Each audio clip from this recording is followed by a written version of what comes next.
Thank you, Melody. Finally, we'll do another round. Then we'll come back to you and we'll come to the people here. Yes? Who? Okay, somebody in front. I want first to acknowledge your presence as the 5th President and the Commander-in-Chief of the Armed Forces. My beautiful name that my father gave me is Kisero Junior Kennedy Otieno. I'm the Secretary General of Kenya Methodist University. And I have a few things to put across, Your Excellency. First, when I entered this hall, I like checking where I am. I saw from whatever is written here, hashtag fear has fallen. Your Excellency, the fear has not fallen, that's why we are here. So, and first thing first, Mr. President, I've been privileged to be under your administration in 2 capacities. One, I enjoyed your administration when you were an MP in Eldoret North. Oh, is that so? Yeah, we used to learn hapo Kamagut hapo chini karibu na kwenu. Yes. And secondly, I've also experienced your leadership now that you are the president. Mr. President, I can assure you they are totally different. From when you were MP, people used to go to the street to celebrate your achievements. Nowadays, we just go to the streets to demonstrate. And Mr. President, don't get me wrong in the first place. The reason is why I know when you are the president, it comes with a lot of responsibility and people to advise.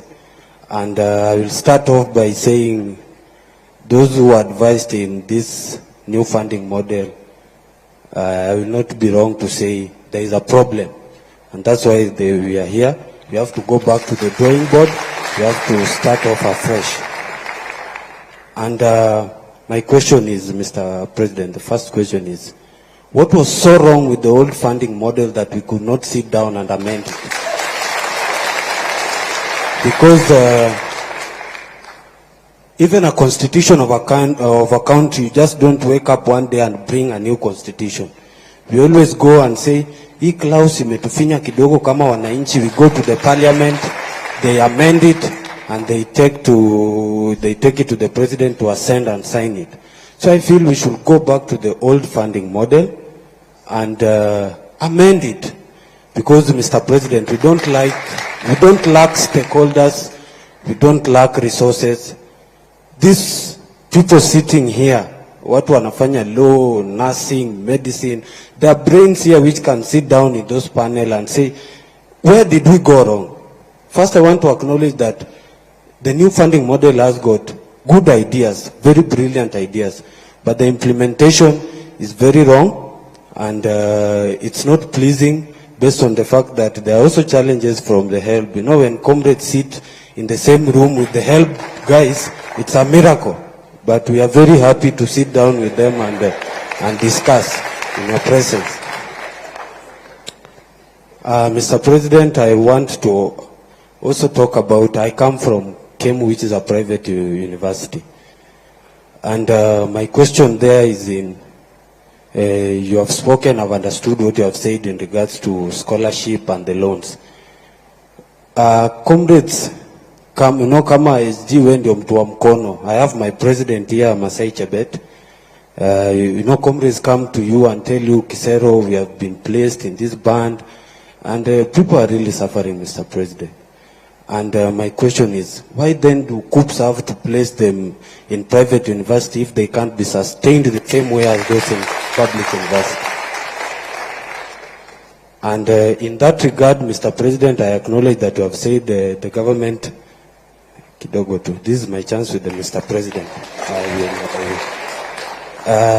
You have acknowledged that the government said it has debts, and my university is one that is in the same category. Tunadai the government. They have been so lenient enough to allow students to learn with the limited resources they have. Tunaomba tu hata kidogo ndio university iendelee kufanya kazi. Because we need to learn, those who we are there in Kenya. Then, Mr. President, recently you were awarded a beautiful degree at Baraton University, if I'm not wrong. Yes. Honorary. Yes. Degree at Baraton University. And there was one picture that really took my attention. I know most of you saw the picture. There was a little girl called Naomi who was in the midst of graduates, and he was there admiring all the graduates, the beautiful gown. Then I asked myself, why does this new funding model want to kill the dream of that young girl of one day graduating?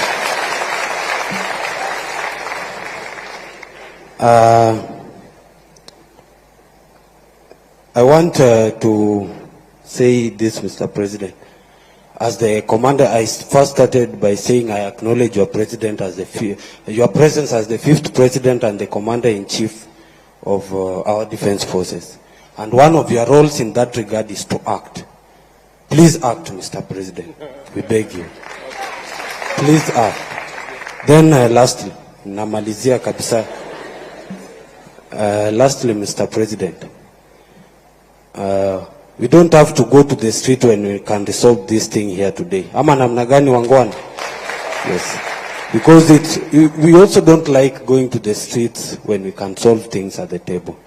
We are ready to be part of the discussion. We are ready to listen. We are ready to work and ensure that we change this. But the bottom line remains, let's go to the old funding model. Amend it to what you wanted to achieve with the new funding model. Thank you so much. God bless you.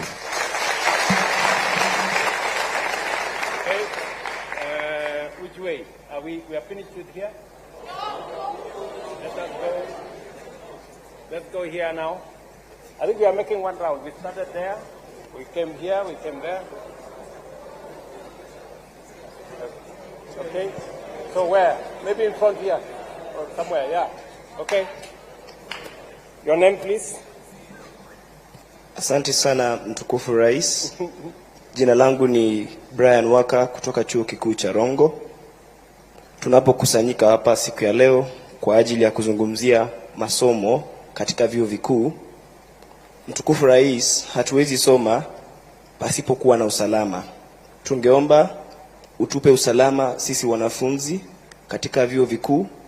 Aghalabu katika kila chuo kikuu tuwe na police bases ambazo zitatusaidia, kwa sababu comrades wanapenda kuona mpira usiku na wangependa wapate usalama. Jambo la pili, bwana rais, jambo la pili nitazungumzia uongozi wa wanafunzi katika vyuo vikuu. We need a student body, an active student body that will fight for our priorities and our grievances in that commission, or rather that committee that you set for academic, or rather to do investigations on how we are going to better our learning programs and institutions. Therefore, Mr. President, tuko hapa viongozi kutoka vyuo vikuu mbalimbali hapa nchini Kenya. Na hivi karibuni tutazindua chama chetu, na tungependa bwana rais, katika baraza lako uweze kutupa fursa ya kuweza kuwa na mwakilishi wetu ambaye ataweza kuleta mambo ambayo yanatusumbua kule kwenye ground. Mimi napenda sana naibu wako, huwa anatuambia kwamba yeye anasikiza ground akikuambia. Kwa hivyo, we need also someone in that committee that will help us bring our ideas on the table. Thank you so much, Bwana Rais. Asante. Thank you very much. I think those are 4. Let me answer those ones again, and then we will come back to another round of questions. Felix Otieno, I think right here. You said that correctly, that some of the criteria used in this whole assessment of the funding model is what primary school you attended, what secondary school you attended, and that kind of classification. Let me tell you, Felix, that it's important because I will tell you that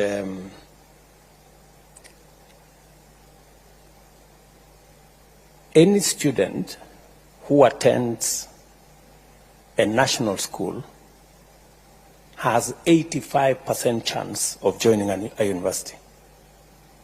In other words, I'm telling you that 85% of all students who go to a national school go to university.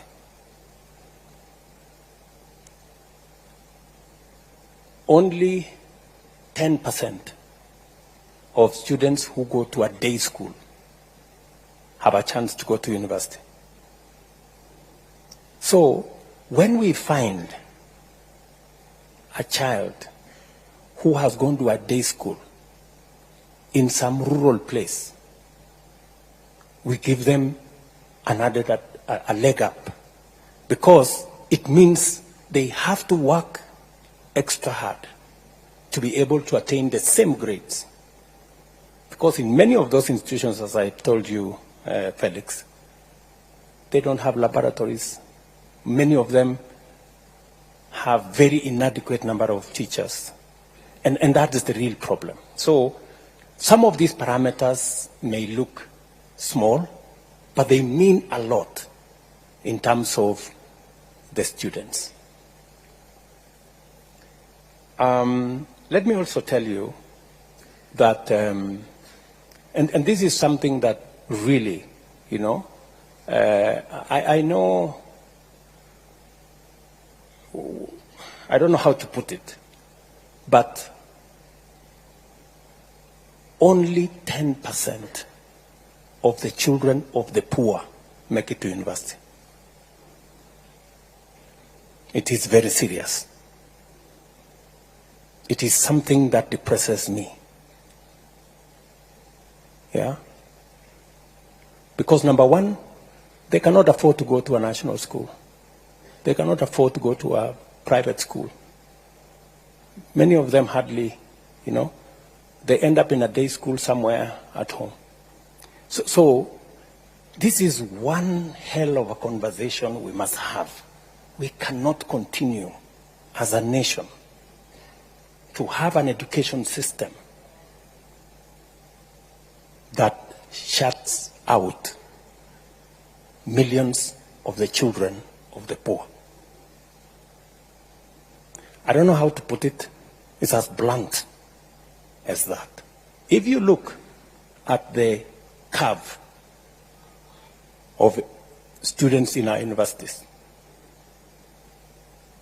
the children of the poor are absent. They are the ones in those 3,500 secondary schools that don't have teachers, they don't have laboratories, they are day schools, they are in those areas. It is the reason why I have asked the Ministry of Education.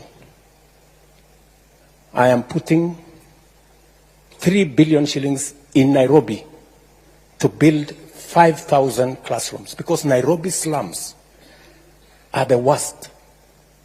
Those are the children of the poor. They never go to school, and they are in the city here. P.S., you know that. I have discussed this with the governor of Nairobi. I have discussed this with the MPs of Nairobi. And so many other areas. We need a lot of affirmative action. So, Otieno, to your point, it is because of that realization that some of the parameters we are using, you know, a child that has gone to a bridge school in Kibra or some school in Lokichogio, you know, it is something for us to consider when we are looking at how to place them. So we will continue to improve on the model. We are not saying the model is perfect, but I think to a great extent it is towards 95% in the right direction, and we will keep improving on it. Mongaro Richard, you have told me that by the end of your 4th year, your loan will be something like 240,000, right? And you're asking me what will the new guys, what will be their loan after 4 years? It's going to depend on the course that they are pursuing. Let me tell you, Richard, you know, we have to be brutally honest with ourselves. The old model, the differentiated unit model, assumed that all courses were the same. And a course in medicine costs the same as another course in a different subject. The reality that is that it is not. University chancellors are here. Vice chancellors are here. I don't know whether university vice chancellors are here. Who is willing to tell us that there is a difference? Yeah? Yeah, they are here. There is a difference. And this model recognizes, this new model recognizes that a course in medicine costs 600,000 to train. A course in education costs 180,000 to train. And therefore, for a student doing medicine, Government of Kenya gives more for the student doing medicine as a percentage, because it costs more to train that student. And if we don't give more to train that student, we will end up with a student who is, with a graduate who is half-baked, because we didn't give them the resources to train the student correctly. That is the difference between this model